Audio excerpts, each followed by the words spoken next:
Apoio Cultural Eclesial Festa.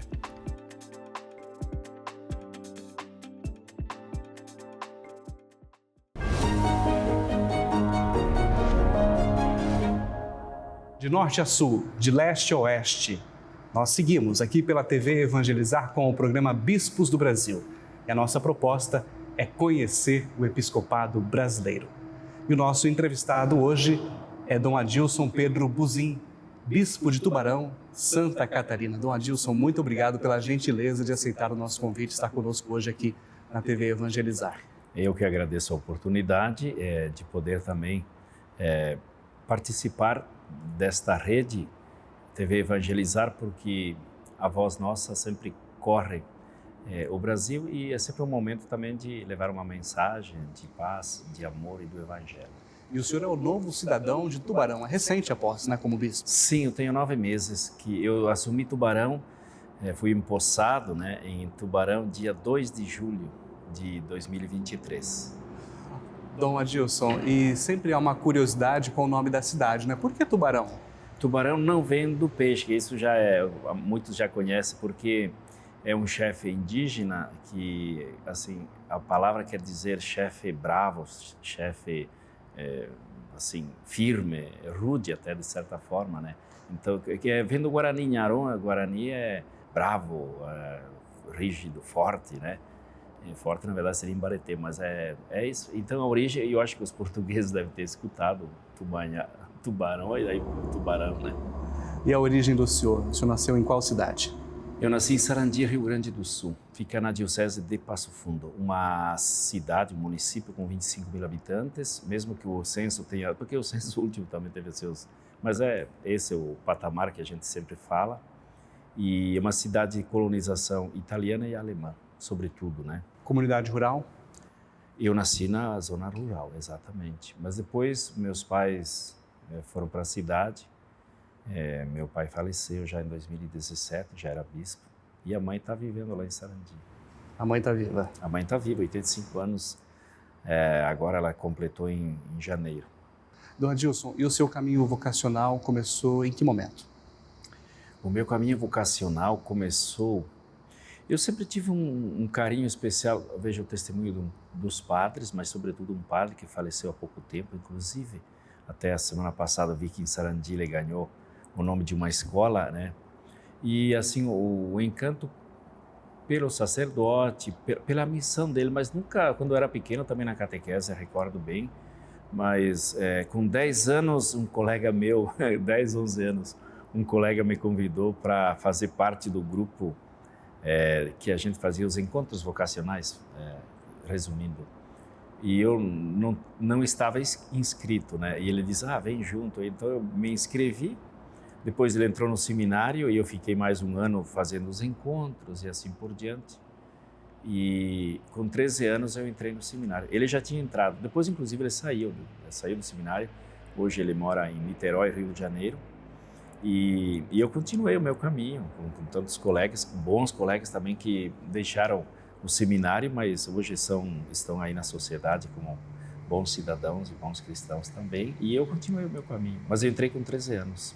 Seminário de diocese ou congregação? Não, congregação. Inclusive o meu discernimento, naquele tempo não tinha WhatsApp, não tinha redes sociais, mas eu escrevi para o animador vocacional, que foi muito gentil, inclusive, ele disse, aqui pertinho tem um outro seminário, é mais perto de casa, que pertencia à diocese de Passo Fundo. Eu fui um pouco mais longe, que o seminário ficava em Nova Bassano, que é a diocese de Caxias do Sul. E lá, a congregação dos escalabrinianos, também conhecida como carlistas aqui no Brasil, mas em todo o mundo são os missionários de São Carlos escalabrinianos. Eu falei, eu escrevi para o padre, eu gostaria de ser padre, como os padres que eu conheço. Então, o testemunho também valeu porque... E o padre foi muito gentil, ele disse, não, se tu quiseres ir lá, mas é outro carisma, onde o meu primo estava. E eu disse, não, eu quero ser como esses padres aqui. Aí entrei no seminário dos escalabrinianos. Os carlistas. Carlistas no Brasil são conhecidos assim também. E o senhor teve uma atração específica por esse serviço. Qual que é a missão dos carlistas? Então, é o serviço apostólico aos migrantes, né? Eu sempre... Porque quando a gente faz... Eu me consagrei, fiz o noviciado depois do ensino médio, né? 2 anos de noviciado, aquele tempo nós tínhamos, muitas congregações têm 1 canônico, e 2 varia, né? O ano pastoral. E eu fiz os votos com 20 anos, me consagrei nessa congregação dos missionários de São Carlos, seguindo Jesus no serviço apostólico aos migrantes. Então isso sempre ficou bastante marcado e inclusive eu me assino CS, Congregação Scalabriniana, ou Congregação Scalabriniana, porque o pessoal diz, não, mas agora tu é de toda a igreja. Eu falei, não, mas eu sempre fui da igreja, porque eu vivi 38 anos, né? Desde que eu entrei no seminário até ser nomeado bispo, eu fiquei 38 anos nesta congregação, então também eu trago o sobrenome Scalabriniano no coração, porque é uma vida e hoje não é que eu deixei, porque o amor aos migrantes, que é uma causa inclusive tão do coração do Papa Francisco, e uma causa que o mundo vai sempre mais ter migrantes, isso é fato. Já Scalabrini dizia há 130, 120 anos atrás que era um fenômeno que ia crescer sempre mais. E, de fato, ele tinha razão e a gente vê hoje o mundo... Ele já tinha essa projeção. Exatamente. Quando disseram... Era um visionário. Porque isso era um profeta social, porque até os prelados tentaram assim dizer, não, mas é um fenômeno que passa, os migrantes alemães saíram da época, os poloneses, né, sobretudo italianos, milhões, diz, mas depois desta leva vai diminuir, então não. E ele disse, não, mas será um fenômeno sempre maior. E de fato hoje a Ásia está indo, só os migrantes, na Ásia qualquer grupo que se mexa são milhões, porque a Ásia a população asiática é grande. Qualquer pequeno movimento é muito grande. Exatamente. A África procura os outros continentes, sobretudo a Europa, pela proximidade, mas também os Estados Unidos. E dentro da nossa América, os Estados Unidos, quantos milhões de brasileiros, inclusive, são 2 milhões, praticamente só nos Estados Unidos, de brasileiros. Aí tem os mexicanos, os centro-americanos, os sul-americanos que estão nos Estados Unidos, são milhões e milhões. Então, o mundo das migrações é sempre maior, né? E para trabalhar com migrantes, o senhor certamente estudou outras línguas também. Sim, estudei. Eu, na congregação, exerci, então, a função missionária. Eu trabalhei no Paraguai 4 anos, estudei um pouquinho de Guarani, me orgulho muito. Gostaria de ter aprendido mais, né? Eu sei algumas palavras, conjugar algum verbo, né? Mas é uma língua tão bonita, né? Inclusive, a tribo em Tubarão, na diocese, tem uma tribo que fala Guarani. A única tribo indígena que tem fala o Guarani. Mais brasileiro, evidente, né? E eu trabalhei 4 anos no Paraguai, quase, né? Depois fui para Roma, onde eu fiz Ciências da Educação na Universidade Salesiana. Então aprendi o espanhol, o italiano, sim, falo bem, assim posso dizer que falo, entendo bem. O italiano porque até os 7 anos eu não falava português, eu falava dialeto vêneto. A nossa região, lá na minha comunidade, todo mundo era de origem italiana, exceto uma professora que era de origem alemã, mas assim no sul do Brasil, no Rio Grande do Sul, Santa Catarina, ainda tem os lugares onde só tinha uma etnia. Então, por força, inclusive hoje ainda alguns falam só dialeto vêneto, um dialeto alemão, tem muito disso, poloneses também. E eu acho até uma riqueza hoje se resgata isso, aprender. Depois de um tempo, quem falasse o dialeto, quem falasse o alemão era um pouco desprezado, né? No sentido que não tinha aprendido bem o português. Mas hoje, olhando para trás, eu dou graças a Deus. Eu fui aprender o português mesmo na escola, né? Na escola e na catequese. Então, o inglês eu assim me viro para viajar, né? A catequese também foi um espaço importante de aprendizado da língua, então. Sim, a catequese foi... Inclusive, eu gosto sempre de recordar, na catequese era um grupo grande de meninas e nós éramos só 2 meninos. Eu falei, fosse hoje em dia chama de bullying, né? Mas a gente era, porque o grupo das meninas sempre nos dominavam, né? Porque era um grupo grande, né? Mas assim, recordo, olhando não só pela fotografia, aliás, foi a minha primeira fotografia, a primeira comunhão. E quando a gente diz também da graça, hoje nós também na Diocese de Tubarão trabalhamos a iniciação à vida cristã, uma catequese mais, em anos, mais extensa, né? Dá 5 anos praticamente, até 5, até um pouco mais. E com essa nova metodologia que é tão importante, né? E nós, assim, a gente prima para a idade um pouco mais adiante, mas eu fiz a minha primeira comunhão, primeira Eucaristia, primeira comunhão, com 8 anos, 8 para 9. E eu recordo bem, porém, o amor da catequese e das catequistas, que as duas ainda vivem, graças a Deus. A Salete e a Neide, recordo com carinho. sempre recordo as minhas catequistas, inclusive sábado, quando o Dom Leomar instituiu as catequistas dos regionais, eu recordei das minhas catequistas com carinho, com gratidão, e para dizer que a graça de Deus, às vezes, também ela é plantada na tenra idade e frutifica. Bispo, quais missões internacionais o senhor serviu nesta pastoral, nesta missão dos carlistas com os migrantes? Então, eu trabalhei, como eu falei antes, no Paraguai, depois eu fui para Roma estudar, mas eu atendi a comunidade latino-americana, sobretudo Santa Luzia se chama essa comunidade, perto do Vaticano. Era de equatorianos, peruanos, depois tinha centro-americanos, evidente, né? E colombianos, os 3 grupos maiores desses países, mas enfim, eram latino-americanos. E ali eu servi essa comunidade por 3 anos também. E depois daí, na função que eu exerci na congregação, eu fui mestre de noviços. Hoje tem noviços que passaram comigo, que estão espalhados pelos continentes afora, né? Tem gente na Austrália, tem gente nos Estados Unidos, sobretudo, tem uns quantos. E depois na América do Sul, na Europa, exatamente. Então, eu participei indiretamente porque eu trabalhei muito na formação dos missionários, como mestre de noviço, no seminário menor também, e depois na função de provincial. Então, o provincial é quem participa da coordenação, quer local, quer em âmbito internacional também, quando havia os encontros anuais, de programar, de ver E os capítulos gerais, participei de 3, acho que sim, eu fiquei tranquilo. O senhor foi referencial da Pastoral dos Brasileiros no Exterior pela Conferência Nacional dos Bispos do Brasil. Exatamente. Por quantos anos? Eu peguei o período da pandemia, então eu acompanho desde tempo, porque é uma pastoral que foi fundada pelos escalabrinianos. Inclusive havia uma equipe, o Dom Laurino que começou, ela tem 25, 26 anos já. E depois Dom Alessandro Rufinone, que hoje é bispo emérito de Caxias, que trabalha no Santuário de Caravaggio. E eu assumi por 4 anos, peguei 2 anos e pouco de pandemia, mas visitei muitas comunidades de brasileiros no exterior, que é um trabalho excepcional de muitos padres que vão em missão, sobretudo padres, mas tem irmãs também que trabalham com brasileiros no exterior. E os leigos, eu sempre gosto de sublinhar assim, que é a pastoral do acompanhamento, sim, são os padres que vão lá, acompanham a comunidade pela questão da língua e tal. Mas os brasileiros leigos, os casais, quem também vai solteiro, né? Os leigos e leigas são missionários lá, formam comunidade, levam a fé, procuram formar também os grupos, e isso é uma riqueza, ou seja, são os missionários leigos que evangelizam aonde estão, e são milhões de brasileiros, são 5 milhões praticamente fora. Eu tenho experiência de conhecimento. 5 milhões de brasileiros hoje vivem no exterior. Vivem no exterior. Sobretudo, se você pegar, inclusive, o Ministério das Relações Exteriores, dá para consultar, né? Mas Estados Unidos, praticamente 2 milhões. Depois vem Portugal.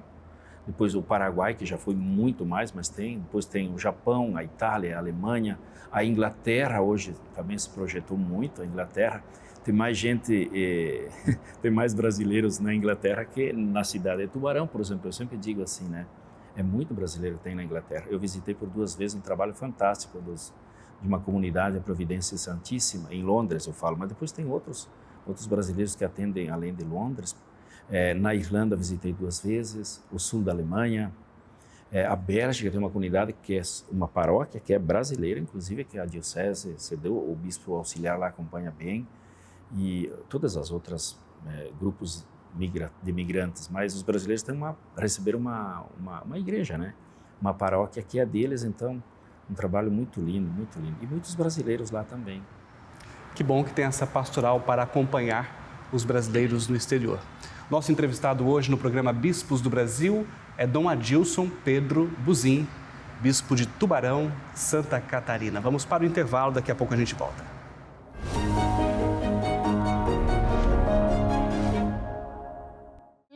Serginho, eu tenho uma solução incrível para o seu evento. O Eclesial Festa é a ferramenta perfeita para a gestão da sua festa, do seu evento na sua paróquia ou na sua comunidade. Dos pequenos aos grandes eventos, ele atende todas as suas necessidades de gestão. E tudo isso de forma rápida, simples e eficiente, aceitando todas as formas de pagamento: cartão de crédito, débito, Pix e dinheiro. O Eclesial Festa é a bênção para o seu evento.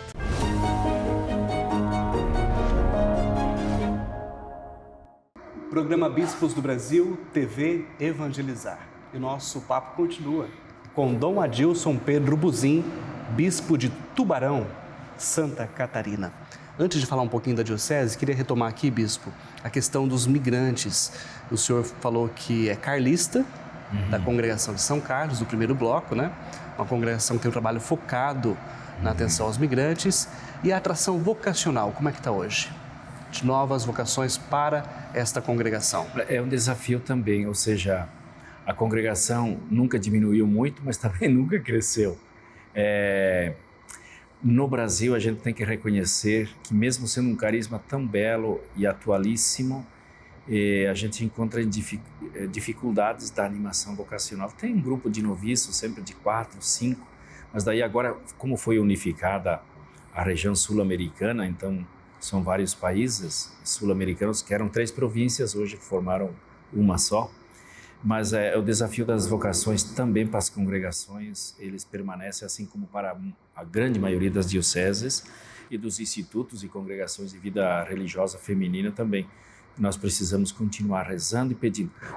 O que se pode dizer da congregação escravina que eu conheço nos últimos anos sobretudo Vietnã. Veja, um país que eu recordo quando foi aberta a missão e o seminário no Vietnã, eu participava do capítulo, inclusive, e também o bloco que vem da Ásia, né, que são a esperança de vocações que vem de lá. A última fronteira forte vocacional é Indonésia e Vietnã. Depois Filipinas, México, Brasil, Colômbia, assim, e a Europa que realmente pouquíssimas vocações, né, que sempre foi o grande celeiro. E como o sul do Brasil, né, o Rio Grande do Sul acho que saíram mais de 200 escalabrinianos do sul do Brasil, entre eles o encontro. E hoje tem algum que outro seminarista. Então nós precisamos pensar, ver as estratégias, o modo, a linguagem e rezar para a gente, porque juventude tem, né? Juventude que talvez o convite que nós não sabemos fazer bem. Mas fica um convite para quem estiver nos acompanhando aqui na TV Evangelizar, né? A todos, evidentemente, se coloque nas mãos de Deus. Eu sempre gosto, na Crisma também, quando eu encontro um jovem, você nunca pensou em ser padre? Eu dizia, eu não. Eu disse, não, mas, olha, não é ofensa, pode pensar, né? Pode se deixar questionar por Deus. Não importa a congregação, se é capuchinho, se é franciscano, se é escalabriniano, se é jesuíta, ou uma diocese, ou seja, se coloque essa pergunta, né? Será que Deus não me chama a ser missionário, a ser padre? Vale a pena, né? Vale a pena se perguntar. Ou então deixar o Espírito Santo, ao menos, fazer essa pergunta, né? Tá feito o convite, né? Feito o convite. Agora vamos a Tubarão. Quais são as características pastorais desta diocese do sul de Santa Catarina? Então, Tubarão ainda eu estou, como diz o português, a conhecer, né? Nós falamos, estou conhecendo. E um dos propósitos, quando eu cheguei, havia o plano pastoral para ser lido, apreciado pelo bispo e assinado, confirmado. Fiz pequenas observações. Temos um bom plano pastoral, que estará em vigência até 27, e que ele é iluminado, evidente, pelo Evangelho, né, pela pessoa de Jesus, mas ele tem a estrutura assim dele em cima daquilo que também as diretrizes gerais da ação evangelizadora do Brasil. Nós estamos agora revendo, refazendo, continuando as nossas diretrizes. Então, creio que por aí a diocese trabalha muito bem, os presbíteros, diáconos, os leigos, tem uma participação fantástica de leigos e leigas, que eu agradeço. E isso é evangelizar, né? TV Evangelizar. Então, é uma região bem, pastoralmente, uma diocese bem bonita, como expressão pastoral, movimentos, pastorais e lideranças, porque quem leva adiante, não adianta ter muitas, claro que algumas pastorais faltam. Quando eu cheguei, por exemplo, a pastoral carcerária estava um pouquinho assim, daí a gente hoje em dia tem a tentação do álibi assim, a pandemia. Daí eu disse, não, vamos, mas a resposta foi imediata. Eu diria assim, imediata porque em poucos meses se reorganizou e hoje está andando bem, entre tantas outras, né? O senhor citou a pandemia, tem sido álibi, então, para muitas desculpas, né, pastorais. Exatamente, às vezes também algumas lideranças, a gente sabe que a pandemia, as lideranças nossas, muitas são idosas, pessoas idosas. De fato, teve um impacto. E teve um impacto, sim. Por exemplo, pessoas que faleceram, pessoas que devido à pandemia se retraíram. Porém, não pode ser assim o álibi para retomar a caminhada pastoral e nem para assumir novas lideranças. Então, a gente tem que suscitar, porque daí a gente encontra paróquias que têm muitas lideranças jovens.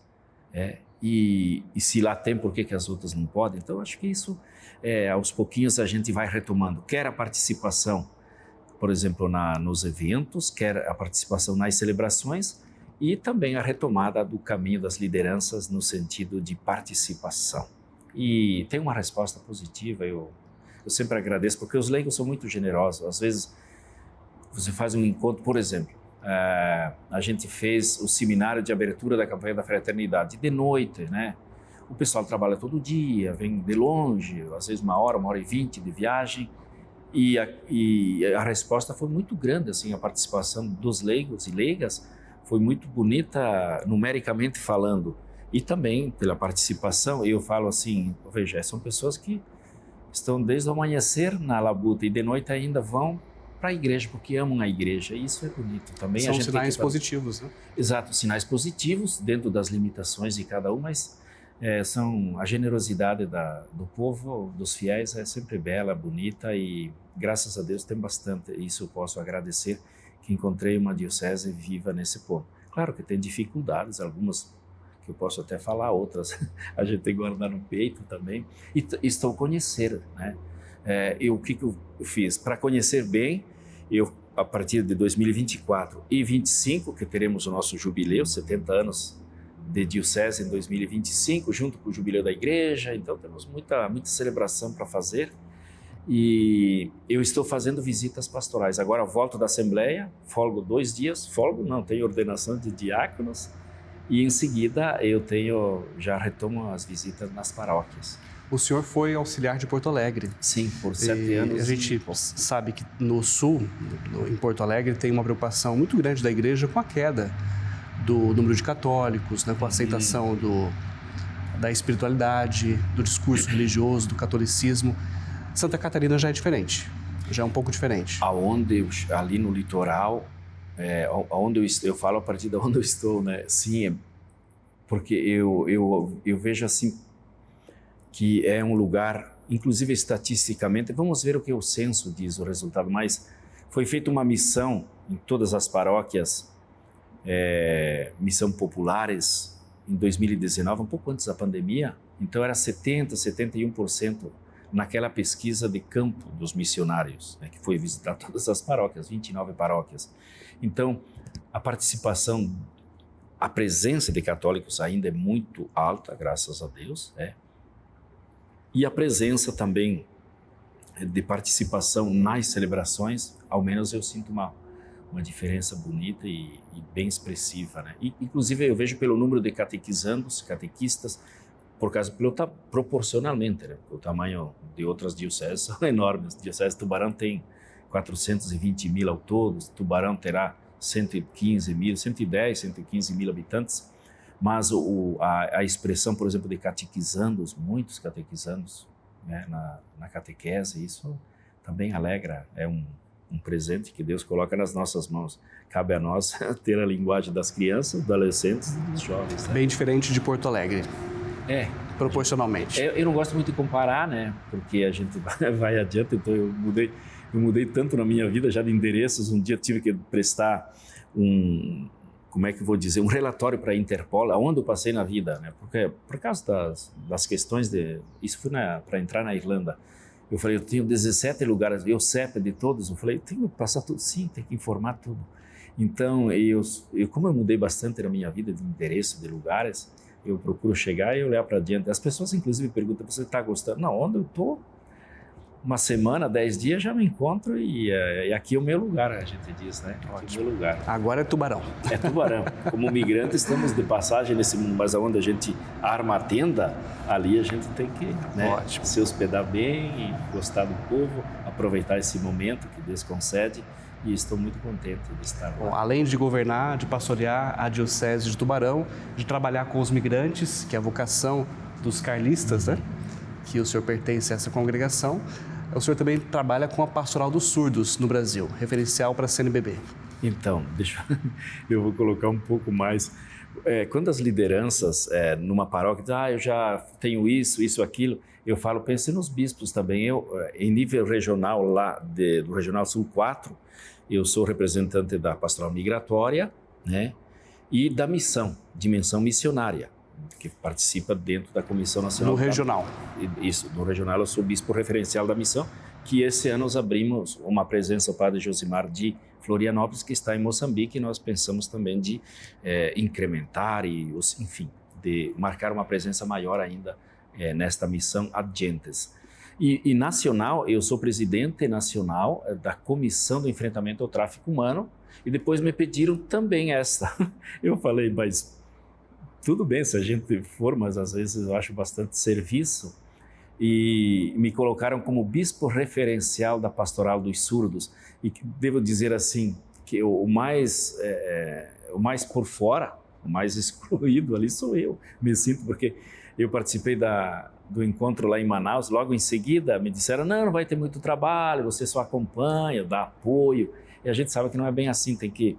Mas a coordenação nacional saiu daquele encontro e eu estou acompanhando e estou aprendendo muito. Eu acho que mais do que tudo é manter esse apoio. Nós vamos ter a missa e já faço um convite, né? A missa em Aparecida, dia 21 de setembro, tem a missa dos surdos, que virão de todo o Brasil, quem puder, evidente, né?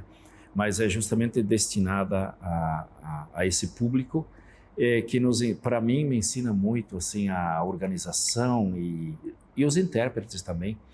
E qual é o desafio que eu vejo? A nossa igreja está um pouco assim, nós estamos um pouco para trás de algumas expressões cristãs bem mais adiantadas, e entrando nessa pastoral eu vejo como a gente encontra bastante pessoas. Depois, claro, tem os cegos, tem os autistas, então essa pastoral inclusiva de todos esses grupos, e a catequese inclusiva, e a gente, quando dá a oportunidade, a gente vê, puxa vida, mas tem tantas pessoas assim cegas, ou então tem tantas pessoas assim surdas aqui, e a gente se dá por conta que quantos irmãos às vezes não podem participar de uma celebração, não podem beber daquilo que é o evangelho com uma catequese, porque nós não damos oportunidade. Eu, lá em Tubarão, agora começamos a catequese inclusiva para surdos, e também as missas na catedral, uma missa ao menos por mês. Claro que não em todas as paróquias, a gente sabe das dificuldades de encontrar os intérpretes. Mas já é um avanço. Já é um avanço, ou seja,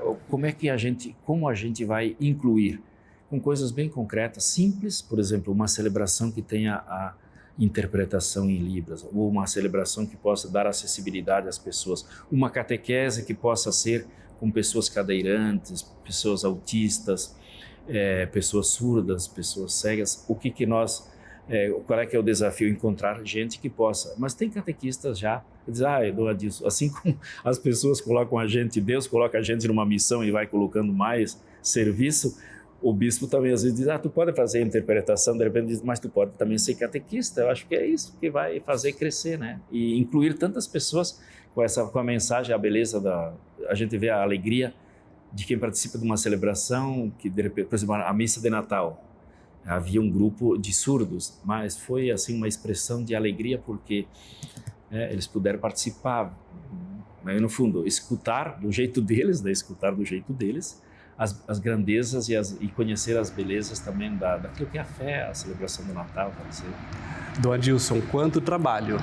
Tem bastante trabalho. Mas na graça de Deus, um padre sempre me dizia, até que Deus dá saúde e reza para dar saúde, e se você viver mais, você pode fazer mais bem. O fundador Scalabrini, que é um bispo, eu sempre gosto de falar dele, Ele não era religioso, ele era um bispo, né? E nós o conhecemos como um grande pastor. Dizia na causa da canonização, a diocese de Piacenza, na Itália, nos ensinou a ver ele como um pastor além da sua diocese. E o bispo, claro, o bispo é da igreja. Ele tem que amar o seu rebanho é esse, mas o coração dele não pode ficar aqui, ele tem que estar, né, como a igreja é missionária por excelência, a igreja que se aqueceu com o amor do ressuscitado em Jerusalém, mas ela nem ficou em Jerusalém, porque Pedro, inclusive, deu a vida em Roma, Paulo também, e esse é o coração da igreja, um coração missionário que ama o que está aqui, mas que faz olhar um mundo que é maior do que a minha diocese, e a igreja é toda ela. Então, esse coração missionário. Scalabrini dizia assim, o que nós devemos fazer?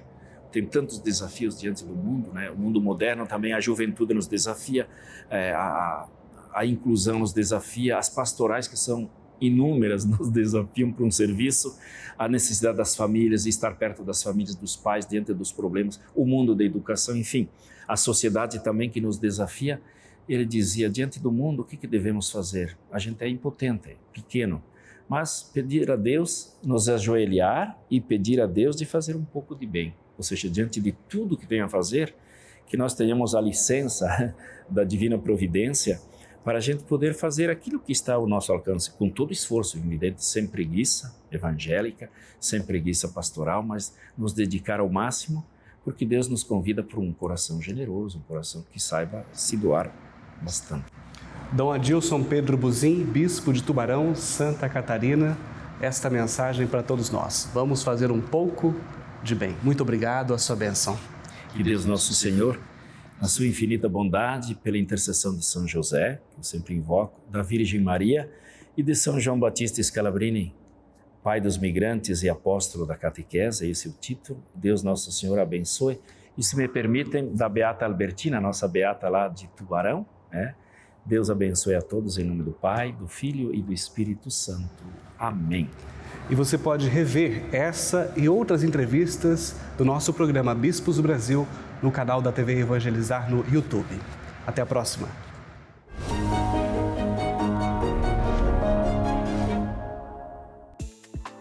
Apoio Cultural Eclesial Festa.